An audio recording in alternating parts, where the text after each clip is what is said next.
ఏంటన్నా ఈ పని? ఏంటి ఏమన్నా అయితే మేము లేవా? కనీసం చివరికి ఒక ఫోను అట్లీస్ట్ ఒక మిస్డ్ కాల్ ఇచ్చినా నాకు సరిపోద్ది కదన్నా. ఇదేం బాగాలేదు. దేనికి మిస్డ్ కాల్ ఇవ్వాలి, దేనికి ఫోన్ చేయాలి? వద్దొద్దు, ఇలాంటి లోయల ప్రదేశంలో దీర్ఘంగా ఒక్కడివి అర్థం చేసుకోగల శక్తి నీ తమ్ముడికి ఉందన్నా. అరే ఇలాంటివి చేయకూడదన్నా. చాలా మంది చేశారు, చాలా మంది.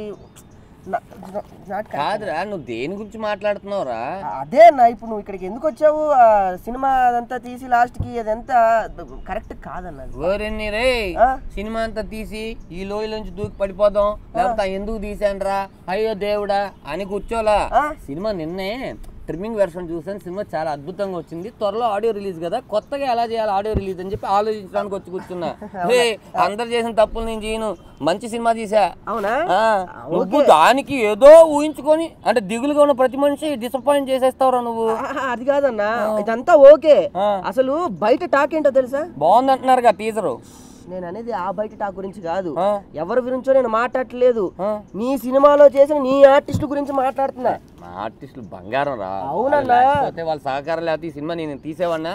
రోల్డ్ గోల్డ్ వాళ్ళు ఒరిజినల్ బంగారాన్ని పక్కన పెట్టుకొని రోల్డ్ గోల్డ్ తెచ్చుకొని దగ్గర పెట్టుకుంటున్నాం. అంటే రాకేష్, నీకు అర్థం కావట్లేదురా. ప్రతి ఒక్కరు చాలా కష్టపడి ఈ సినిమా బాగుంది, కథ బాగుంది, ఆడాలని చాలా మంచి మనసుతో చేశారు తెలుసా. మనసు ఉంటే సరిపోదన్నా, అరే అది అర్థం చేసుకునే ఇంకో మనసు కూడా ఉండాలి కదా.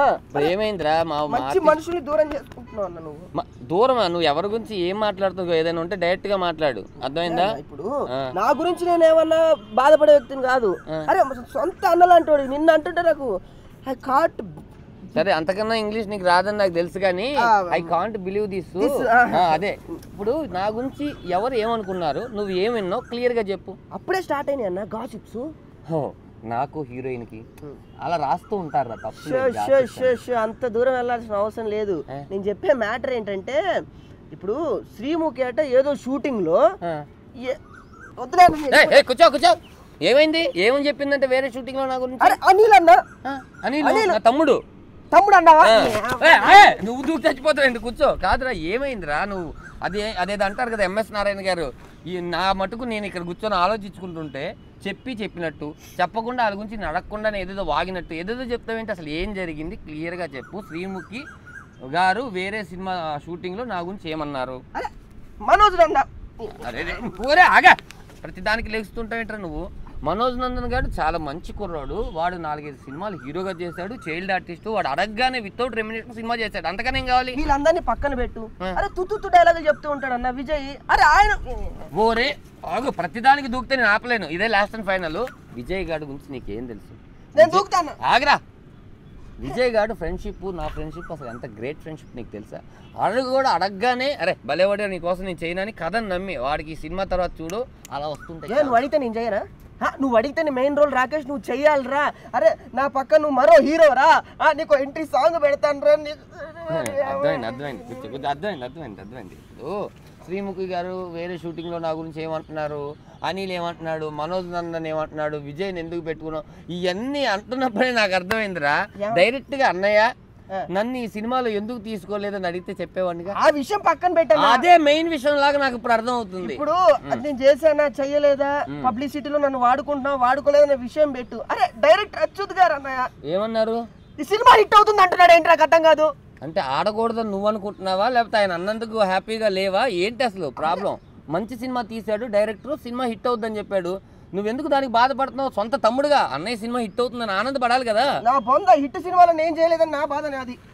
తమ్ముడు నీకు చెప్పేది నువ్వు రాకేష్, ఇన్నరా చెప్పేది. ఇప్పుడు నువ్వేమో 18కి 90కి 20కి ఆ మధ్యలో పుట్టినట్టు ఉంటావు.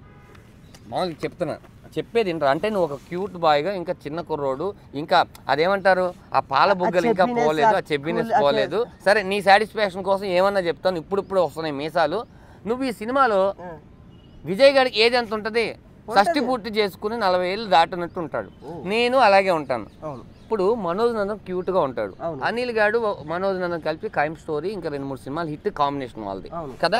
ఇప్పుడు ఏ క్యారెక్టర్ సినిమాలు ఉన్నాయే రమణధీరు శ్రీముఖి క్యారెక్టర్ చేస్తావు నువ్వు, నాగబాబు గారి క్యారెక్టర్, సింధు తులాని క్యారెక్టర్. మరి సింధు తులాని ఎవరు తీస్తే ఏంటి సూపర్ హిట్ సినిమా, అరే నందార పగిలిపోతుందా. అవునా, ఆడియో పాటలన్నీ ఇప్పుడు రివీల్ చేయకు, ఆడియో రిలీజ్ ఒకటి పెడతాము, అందులో అన్ని చెప్తాం ఏమేమి పాటలు ఉన్నాయో.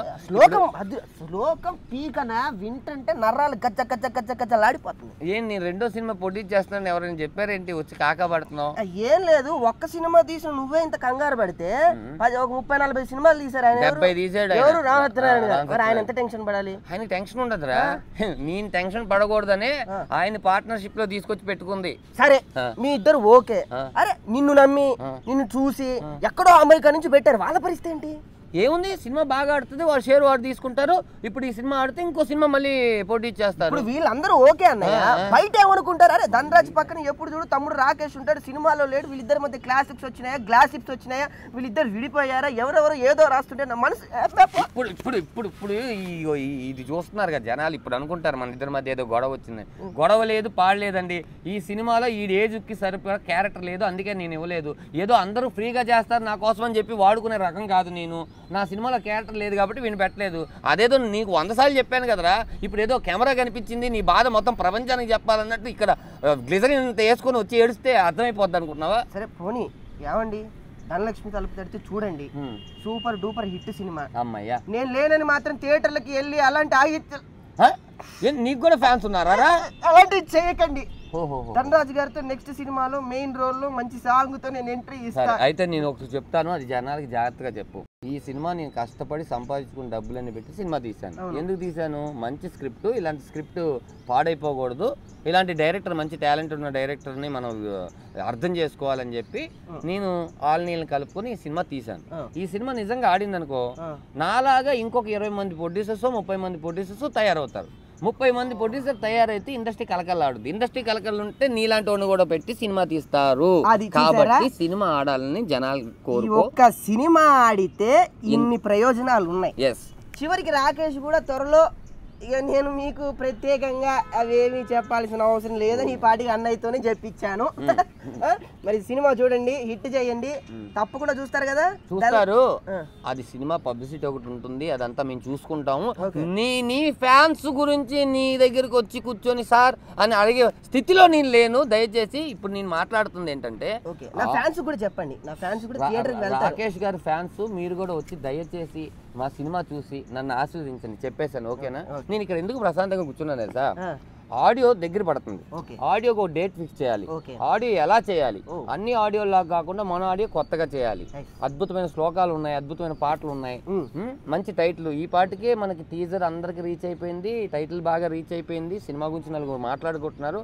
ఈ ఎక్స్పెక్టేషన్స్ బాగా పెరిగినాయి కాబట్టి చాలా కామెడీగా ఎప్పుడు జరిగినటువంటి ఆడియో రిలీజులు అన్ని పక్కన పెట్టేసి ఇది మటుకు కొత్తగా చేయాలి అని ఆలోచించడానికి ఇక్కడ కూర్చున్నా. వర్మ గారిని కలిసినప్పుడు దీని గురించి చర్చిస్తే నువ్వు ఇచ్చావు వర్మ గారికి.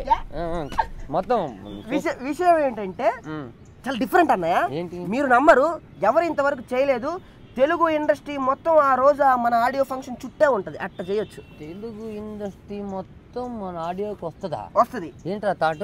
ఏమి లేదు, హుస్సేన్ సాగర్ లో బుద్ధుడు ఉన్నాడా మధ్యలో ఉన్నాడు, అక్కడ ఆడియో ఫంక్షన్ పెడితే భోజనాలకి, ఇప్పుడు భోజనాలు ఎవరు పడతారు తినడానికి వస్తారు, అక్కడ ఏంటి రాలేరు, చీఫ్ గెస్ట్లు వస్తారు. అలా రిచ్ గ్రాండ్గా ఎట్టుంటది, బుద్ధుడు మన ఆశీస్సులు మధ్యలో, అసలు అబ్బా తలుచుకుంటా నేను చచ్చిపోరా. మధ్యలో బుద్ధుడు, అవును, సీడీ కవర్ పట్టుకొని నేను జనాలు. ఈ స్మెల్కి భోజనం చేయడానికి వచ్చేవాళ్ళు రారు. బేసిక్ గా నా ఆడియో రిలీజ్ కి ఎవరు రాకూడదని ప్లాన్ లాగా ఉంది, కానీ ఆడియో గ్రాండ్ గా చేసే ప్లాన్ లాగా అయితే కూర్చో రే, నీకు చేతులు పెట్టుకుని దండం పెడతాను రా. సరే ఇదిగో చేతులు, చిన్నోడివి పెట్టకూడదు, అర్థం చేసుకో. ఇది బాగా వచ్చింది సినిమా, డెఫినెట్ గా సినిమా బాగుంటుంది. ఇందులో నువ్వు లేవు, ఆ బాధ లేకుండా నిన్ను నేను ప్రమోషనల్ సాంగ్ లో వాడుకుంటాను. ఓకేగా? ప్రమోషనల్ సాంగ్ లో నిన్ను ఈ సినిమాలో చేయని ప్రతి ఒక్కరిని వాడుకుంటాను. చూడు, సరేనా? ఓకే, నన్ను ఆలోచించుకొని నువ్వు నన్ను డిస్టర్బ్ చేయకు.